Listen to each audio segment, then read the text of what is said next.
भारतीय सब लोग पार्टी के राष्ट्रीय अध्यक्ष अरुण कुमार ने बिहार में शिक्षा की बदहाली पर तंज कसा। उन्होंने कहा कि नीतीश सरकार के राज में शिक्षा की हालत बद से बदतर होती जा रही है। अरुण कुमार ने कहा कि सरकारी स्कूल में शिक्षा की बदइंतजामी से गरीबी के चक्र को तोड़ा नहीं जा सकेगा। कुमार ने कहा कि बिहार सरकार के शिक्षा विभाग का ऑनलाइन एजुकेशन की बात करना मजाक जैसा लगता है, क्योंकि गरीब बच्चों के लिए महंगे मोबाइल खरीदना मुश्किल है। इसीलिए गरीब बच्चों के लिए ऑनलाइन पढ़ाई करने की बात करना प्रैक्टिकल नहीं है। कि उनके चिंतन में सिर्फ चर्चा हो, उनके चिंतन में प्रैक्टिकल हो या ना हो, ये इसकी चर्चा नहीं होती है। ऑनलाइन टीचिंग की व्यवस्था कर रहे हैं, वो स्मार्टफोन बच्चों को चाहिए, तो वो तो रेडियो दे दिए हैं, उनका भजन सुने। स्मार्टफोन से ऑनलाइन पढ़ाई होगी इन विद्यालयों में जहाँ कंप्यूटर का कोई एजुकेशन नहीं है, कोई व्यवस्था नहीं है, न टीचर है। वहाँ ऑनलाइन ये अखबार में चर्चा तो है, आप चर्चा कर रहे हैं ना। वहीं अरुण कुमार ने कहा कि बिहार में नालंदा यूनिवर्सिटी के गौरव को फिर से स्थापित करने का ख्वाब भी अधूरा रह गया। कुमार ने कहा कि अमर्त्य सेन भी बिहार सरकार की बदइंतजामी की वजह से नालंदा यूनिवर्सिटी से हाथ खींच लिया। अमर्त्य सेन दुनिया के बड़े इकोनॉमिस्ट हुए, उन्होंने नालंदा विश्वविद्यालय का ब्रांड एम्बेसडर बनाया और नालंदा विश्वविद्यालय कागज पर था। वो अपने अतीत के हिसाब से उसे संवारने का संकल्प था, लेकिन ये उसको अपने पॉकेट का ऑर्गेनाइजेशन संस्थाओं को ये पहले मारते हैं।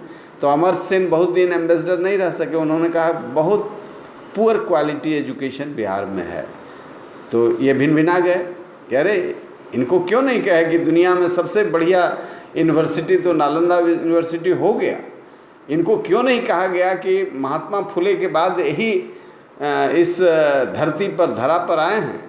इनको क्यों नहीं कहा कि शेर शाह सूरी के बाद यही बेस्ट एडमिनिस्ट्रेटर यहाँ पैदा हुए हैं।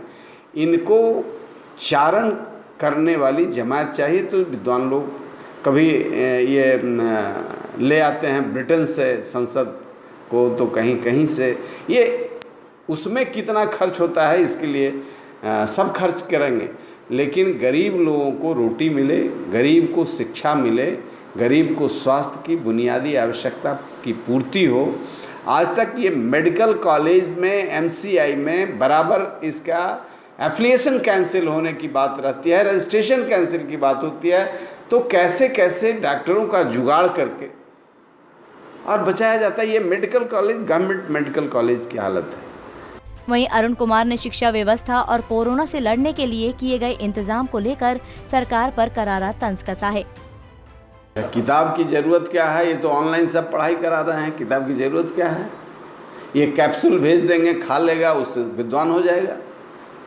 हो सकता है एक अन्य मार्ग में कोई कैप्सूल भी बन रहा हो और एक दिन अखबार में छपेगा कि कैप्सूल सबको खिला दिया जाएगा, बच्चों को पढ़ने की ज़रूरत नहीं, रातों रात विद्वान हो जाएगा।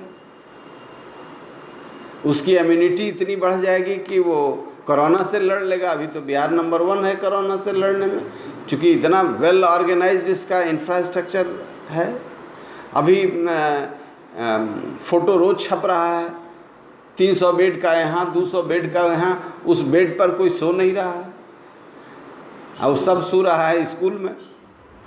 बिहार के मानव संसाधन का बेहतर इस्तेमाल तभी हो पाएगा जब आम लोगों को बेहतर शिक्षा सरकारी स्कूलों में मिल सके। नीतीश सरकार की सबसे ज्यादा आलोचना स्कूली शिक्षा को लेकर ही होती है और तमाम आलोचनाओं के बावजूद नीतीश सरकार ने अपनी नीति में कोई बदलाव नहीं किया। पंजाब केसरी टीवी के लिए पटना से संजीव कुमार की रिपोर्ट।